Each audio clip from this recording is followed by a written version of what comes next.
Welcome back to the show. Today is a beautiful day in New Jersey. It is finally warming up, and I am in a tank top, which makes me really happy because it has been a rough winter. I am so over it, ready for some warm, sunny days. All right, today we are having a real talk about something that I see way too often, which is women going to their OBGYN for perimenopause symptoms and leaving frustrated, dismissed, or with a prescription that doesn't actually help them feel better or address root causes.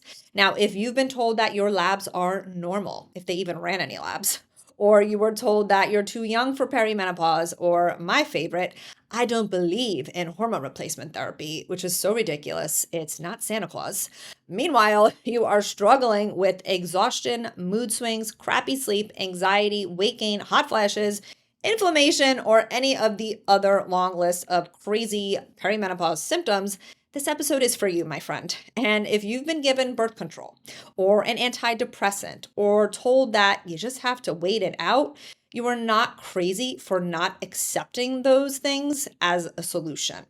So let's break down why your OBGYN may not be the expert you think they are when it comes to perimenopause and what you should consider doing instead to actually take back control of your health, but more importantly, start to feel better.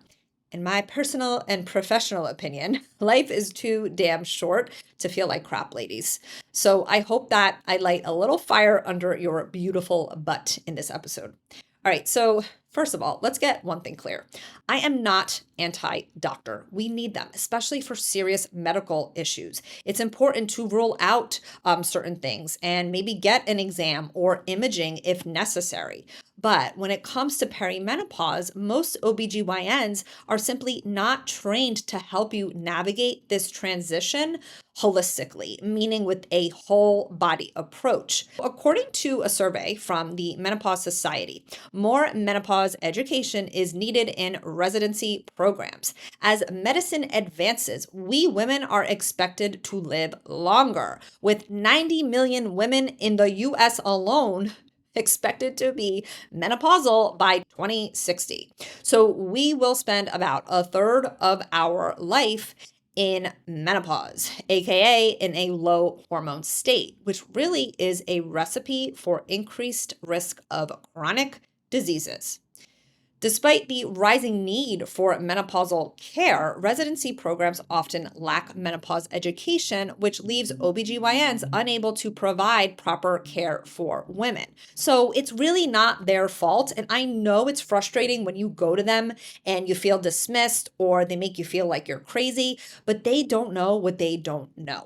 Okay, unless they've gone for additional training or they experienced a really bad perimenopause and it made them start to ask questions and do their own research. But the majority of them just don't have this knowledge. That's why you're smart to be listening to this podcast and learning as much as you can so that you can in turn educate them and or get the support that you truly deserve.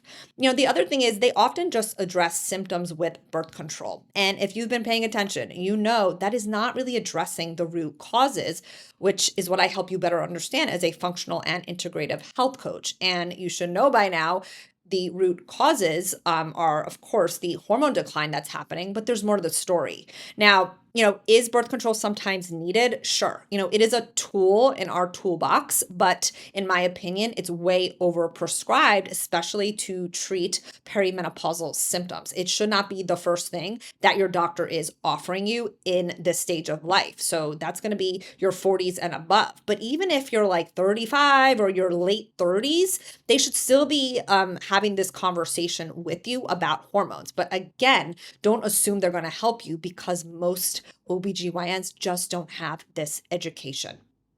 The other thing is their focus is primarily on pregnancy and menopause if you're lucky, not the 10 to 15 years leading up to menopause, which is this lovely stage that we're in, perimenopause. And that is when your metabolism, your thyroid, and your stress hormones are shifting drastically. Yes, us perimenopausal ladies are super lucky. We are getting hit from all angles. Now, the other thing is most doctors, if they are knowledgeable about hormones, they really only think about estrogen and progesterone, and they completely miss what's happening with your adrenal health. Hello, cortisol, blood sugar, your thyroid function, detox pathways, nutrient imbalances, all of which are major players in how you feel in perimenopause. And if your doctor does acknowledge perimenopause, I really do have hope that more and more will start to. The typical options are usually birth control, which can mask symptoms and doesn't, again, really address the root cause, which is hormone decline. Also, the hormones that are in birth control are synthetic. They are not bioidentical hormones, which mimic what your body would make naturally. Another option that they may give is an antidepressant, especially if you go to like your PCP, right? That's usually the one tool in their toolbox is here, just go on an antidepressant to help with your mood and your hot flashes. And while they may help some women, again, like I don't judge whatever you choose to do. It's your body. I firmly believe that you need to make your personal decision, but I'm going to give you the education so that you can make an informed decision and know that there's more than one option. If you do go on an antidepressant, it may help hot flashes if you even have them. Not every woman has hot flashes. Maybe it'll help your mood, but it won't fix all your other symptoms that you may be dealing with. Not to mention, it's not going to do anything for your metabolism, your energy output, your thyroid function, inflammation, and so on. Then of course they may say something like your labs are fine if they did run labs, or you're just getting older, which is obviously not helpful. You do not need to suffer for years to come. Not on my watch. So, what is it that they're really missing? They're missing the bigger picture. And I kind of just said this, but I want to reiterate. They're missing how all of your systems in your body work together. Perimenopause isn't just about sex hormones, although they play a huge role. Holy moly, the sharp decline in progesterone and that fluctuating estrogen can greatly impact how you feel day to day. But it's also about how your entire body is adapting to the stress of those hormone fluctuations, the stress of just being in midlife with raising kids, dealing with aging parents. Just going to a freaking doctor's appointment can be stressful, right? Nutritional deficiencies that many of us are dealing with because we're either not eating properly, we're eating on the go, we have gut imbalances, we don't have enough stomach acid or digestive enzymes, so we're not properly absorbing nutrients from our food. Then there's blood sugar dysregulation, which is very typical in this phase of life. And of course, lifestyle factors that, quite frankly, have been building up for decades. I'm sorry to say this, but if you were somebody who was under eating, over exercising, or living a sedentary lifestyle, maybe you were drinking a lot of alcohol, staying up late, it tends to bite us in the ass in our 40s. Sorry, that's just the reality. So if you're struggling with fatigue, mood swings, anxiety, middle of the night wake ups, or you can't fall asleep, maybe you're dealing with stubborn weight, especially in your belly, and other bothersome symptoms, the answer isn't just slapping on HRT, hormone replacement therapy, and hoping for the best. I'm a fan of hormone replacement therapy. I educate on it. I use it myself. We guide clients during that process, but it's more about fixing the multiple underlying imbalances that are making your symptoms worse.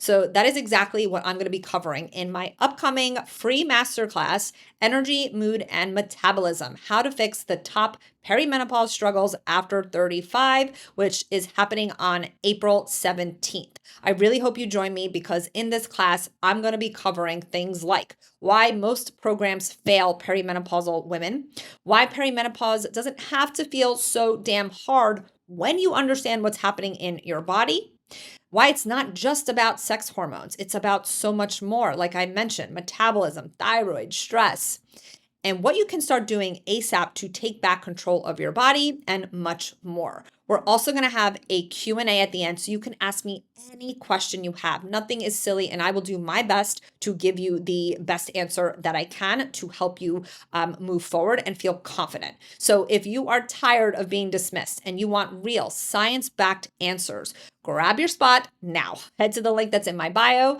to save your spot because they will fill up quickly. This is totally free. I only do them a handful of times per year. I promise that you will walk away with clarity, that you have not been able to get in your doctor's office. All right, until next time, I hope you enjoyed that episode. The information provided is for educational and informational purposes only. I am not, nor do I act as a doctor or any other medical professional. I am not providing healthcare, medical services, or attempting to diagnose, treat, prevent, or cure any physical, mental, or emotional disease or condition. The information shared is not intended to be a substitute for the professional medical advice provided by your own medical or mental health provider.